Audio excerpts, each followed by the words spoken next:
Halo guys, selamat datang di podcast kita. Kali ini kita bakal bahas soal core value ASN, yaitu berakhlak. Nah, dan di podcast kali ini kita udah didatengin nih sama 4 narasumber. Boleh dong kenalan dulu empat-empatnya. Perkenalkan, nama saya Salomo Panggitan Sultan. Halo, nama saya Aditya Dugi Sanjaya. Halo, nama saya Afrizal Rizky Pamungkas. Halo semua, saya Spirosi Apriliana. Nah, oke, udah ya perkenalannya. Terima kasih ya semuanya udah bergabung. Nah, kan sekarang hari ini kita bahas soal core value berakhlak nih. Nah, kalau menurut Bang Adit, apa sih sebenarnya core value berakhlak itu?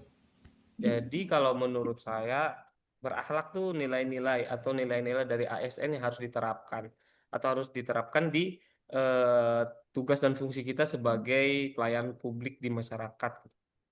Nah, itu dari akronimnya pun sudah kelihatan bahwa nilai-nilai yang utama dari ASN itu, nilai yang harus kita terapkan itu diantaranya seperti berorientasi pelayanan salah satunya, terus ada eh, harmonis, loyal, dan sebagainya. Dan itu merupakan nilai-nilai yang sudah ada atau merupakan program yang dibentuk sejak Presiden Jokowi ya.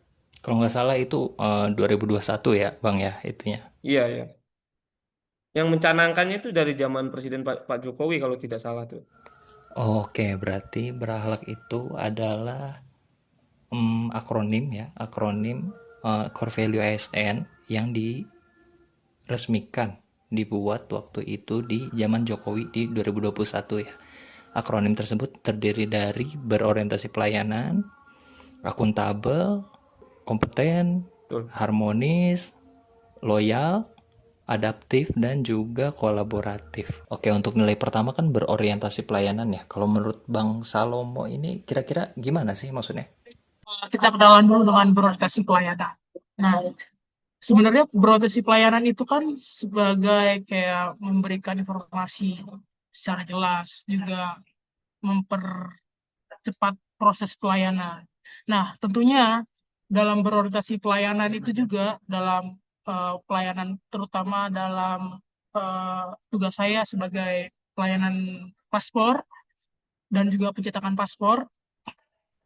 Setiap petugas itu kan menempatkan kepuasan dan kemudahan masyarakat sebagai prioritas utama dalam seluruh proses dari awal pengajuan paspor hingga paspornya diterima oleh pemohon. Dalam tahapan pelayanan paspor yang berorientasi pelayanan ini juga memberikan informasi persyaratan secara jelas, juga tidak mempersulit proses, serta melayani dengan sikap ramah dan sabar. Ketika pemohon juga memahami proses, petugas itu tidak hanya memberikan arahan singkat, tapi juga membantu hingga pemohon benar-benar paham. Secara keseluruhan ya, nilai berorientasi pelayanan ini tidak hanya menjalankan tugas, tapi benar-benar memberikan pengalaman pelayanan yang baik, mulai dari komunikasi yang jelas, proses yang mudah, hingga hasil yang tepat. Intinya, berorientasi pelayanan ini itu pembuatan pencetakan paspor itu memastikan masyarakat merasa dipermudah, dilayani dengan baik, dan juga puas terhadap hasil layanan. Jadi begitu. Oh, oke. Berarti berorientasi pelayanan itu bagaimana caranya kita meningkatkan kualitas pelayanan. Oke, ada juga saya kepikiran nih jadinya kan kalau di imigrasi Bandung itu ada namanya em, layanan khusus misalkan untuk lansia atau enggak untuk anak-anak juga ada layanan khusus gitu dipisah sama permohonan biasa. Itu sebagai salah satunya bagaimana kita terus meningkatkan pelayanan ya kan demi mencapai nilai berorientasi pelayanan tersebut. Kalau coba kita geser ke nilai selanjutnya nih, kalau menurut Kak Ocha nih, nilai-nilai akuntabel yang kira-kira bisa dijalankan di Tusi Kak Ocha itu apa sih? Akuntabel itu sebenarnya artinya singkatnya itu bertanggung jawab ya. Jadi dalam melaksanakan tugas kita, fungsi kita itu kita harus tanggung jawab dan disiplin.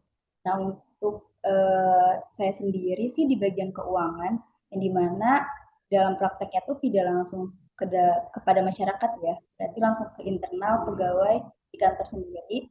Itu kalau akuntabel sih contohnya seperti memastikan hak-hak pegawai itu diterima dengan benar, terus jadwalnya pun tidak molor ya, jadi sesuai dengan jadwal dan transparan. Jadi artinya setiap pegawai yang misalnya ingin mengetahui detail gajinya atau tukinnya atau uang makannya itu eh, kita bisa kasih tahu dengan transparan. Mungkin seperti itu kali ya. Contoh kecilnya dari nilai akuntabel. Oh, berarti kalau di Tusika Ocha itu berarti gimana caranya tukin dan gaji itu tetap bisa diterima dengan tepat waktu ya? Ya, betul. Iya. Oke, kalau menurut Kak Ocha nih untuk nilai selanjutnya kompeten, kira-kira apa sih yang bisa jadi penerapan dan menurut kakak itu kompeten itu apa? Kalau kompeten sih sebagai kita CPNS ya, pasti awam banget ngelihat eh, tugas dan fungsi kita di seksi masing-masing itu seperti apa. Berarti itu kita harus mencari tahu, kita harus belajar terus eh, gimana sih SOP pekerjaan kita, terus dalam pekerjaan kita sistem apa sih yang kita gunakan, terus kita maksimalkan dengan cari tahu menu-menu apa saja di sistem tersebut, terus penginputannya seperti apa, laporan kerjanya seperti apa, kayak gitu sih mungkin ya. Oke, berarti menurut Kak Ocha, kalau misalkan kompeten itu intinya harus terus belajar ya. Maksudnya kan tusi kita itu pasti terus berkembang. Ya gitu. Biar biar kita juga bisa menguasai ya bidang tugas yang dikerjakan tuh bagaimana. Oh, jadi kalau kompeten itu kita harus terus improve diri ya. Oke, oke. Nah, geser nih ke nilai selanjutnya, Bang Adit.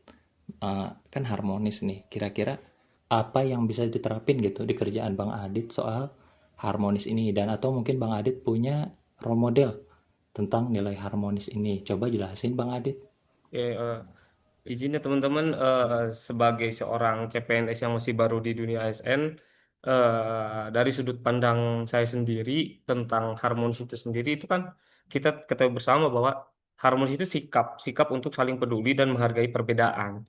Seperti yang tadi ditanyakan oleh host kita, Bang Hasan, tentang role model. Untuk role model itu, kalau saya pribadi ya, jujur yang berkaitan dengan harmonis ini tentu Bapak Presiden kita sekarang, Bapak Prabowo. Kaitannya dengan konteks ini harmonis ketika pemilu dulu terjadi perpecahan, namun beliau pelan tapi pasti semakin menyatukan dari berbagai eh, stakeholder untuk membangun negara ini untuk lebih maju. Bahkan dari lawan politiknya dulu pun beliau rangkul untuk bisa saling bekerja sama dalam melindungi bangsa dan negara ini. Apalagi di akhir-akhir ini yang sedang terjadi agresi militer seperti Iran dengan Amerika itu, dengan beliau yang bisa menjaga keharmonisan, contohnya di tingkat pusat dengan eh, tokoh-tokoh publik, tokoh figur-figur yang lain, bisa dilihat dari hasil kinerja beliau itu, alhamdulillah sampai sekarang negara kita bisa aman dan damai. Adapun untuk yang nilai harmonis ini jika dikaitkan dengan tupoksi saya, kebetulan Bang Hasan izin tupoksi saya itu kan di kepegawaian. Jadi kalau di kepegawaian itu untuk harmoni sendiri, eh, yang bisa mungkin saya terapkan dalam kehidupan sehari-hari sebagai tugas seorang staf kepegawaian ya salah satunya adalah memberikan pelayanan konsultasi kepegawaian secara adil dan sopan ke seluruh pegawai. Jadi tidak membeda-bedakan mana yang dekat, mana yang enggak gitu. Salah satunya mungkin seperti itu Bang Hasan. Tapi BTW Bang Adit ini hebat banget ya maksudnya. Kayak role modelnya aja Pak Presiden gitu. Kayaknya Bang Adit ini asta cita itu udah mendarah daging gitu pokoknya lah. Pokoknya udah nggak diraguin lagi dah ini mah udah ASN zaman Prabowo aja pokoknya. Nah, kalau misalkan buat nilai loyal nih Bang Adit, gimana tuh? Ada gak kira-kira penerapannya apa sih maksudnya di tusi Bang Adit itu dan kalau ada role model juga boleh disebutin. Mungkin kalau untuk loyal mungkin ya. Loyalitas itu sepertinya kita sudah familiar ya kata-kata loyalitas itu, tapi dalam konteks ASN yang sejauh sepengetahuan saya itu bahwa loyal itu kan berdedikasi, yaitu mengutamakan kepentingan bangsa dan negara di atas kepentingan pribadi dan golongan gitu kan, Bang Hasan. Nah, salah satu contohnya itu kita dengan untuk memegang teguh ideologi Pancasila dan Undang-Undang Dasar 1945. Adapun penerapannya untuk saya pribadi di kepegawaian, lagi-lagi kepegawaian, Bang Hasan, karena saya di kepegawaian, untuk penerapan atau implementasinya itu salah satunya yang paling nyata saya alami adalah menjaga kerahasiaan database kepegawaian dan tidak memberikan informasi pribadi pegawai kepada pihak luar tanpa prosedur yang jelas dan resmi. Salah satunya seperti itu, Bang Hasan. Oh, jadi aman lah ya Bang Adit ya. Nggak bakal bocor lah maksudnya data saya, kecuali emang ada kebutuhan. Oke, kalau misal geser nih ke nilai selanjutnya, Aprijal. Nilai adaptif itu apa sih? Dan misalkan di tusi Abang itu gimana cara penerapannya? Seperti yang kita ketahui ya, di luar sana perkembangan teknologi itu sangat cepat ya. Kita nggak boleh ketinggalan juga, karena dengan perubahan teknologi ini untuk memudahkan kita menjadi lebih efisien dalam mengerjakan tupoksi kita ya. Karena di tupoksi saya sendiri itu eh, diharuskan untuk menggunakan 3 aplikasi, Bang Hasan. 3 aplikasi, jadi saya harus terus belajar untuk mengoperasikan aplikasi-aplikasi tersebut. Sebagai salah satu contohnya adalah SPRI yang digunakan untuk proses pembuatan paspor. Oh gitu. Jadi intinya emang harus tetap mengikuti perkembangan zaman lah ya. Nah, kalau di seksi saya nih, izin menambahkan ya. Saya kan kebetulan ada di seksi izin tinggal ya. Menurut saya sih itu seksi yang termasuk mobile lah. Jadi dia itu sering terjadi perubahan regulasi. Contohnya kemarin itu ada surat edaran baru, yaitu GCI, Global Citizenship Indonesia, itu mempermudah agar warga negara yang ex-Indonesia itu agar bisa tinggal lama di Indonesia. Dan baru ini juga ada afidavit perpindahan dari SIMKIM 2 ke Molina gitu. Ya kita harus tetap berubah gitu, mengikuti zaman, pindah dari sistem lama ke sistem baru. Kalau kolaboratif nih, menurut Bang Afrizal gimana nih? Kalau ditusinya Bang Afrizal? Oke, baik. Tuh, kolaboratif itu sangat penting untuk opsi saya, Bang Hasan. Sangat dibutuhkan karena saya tuh memegang adjudikator, yang mana saya membutuhkan data dari bagian Intel Dakim untuk melanjutkan proses adjudikator ini, Bang Hasan. Sehingga saya harus menjalin kerjasama untuk mencapai suatu tujuan bersama. Oh, kolaborasinya gimana itu Bang? Kalau misal sama Intel Dakim, butuhnya apa itu?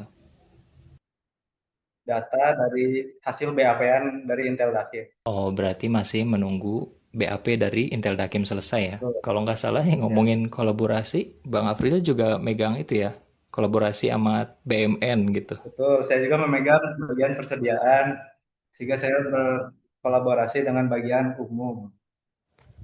Oke, jadi bisa kita tarik kesimpulan ya. Sebenarnya nilai-nilai berakhlak itu emang nilai yang udah ada gitu, atau enggak?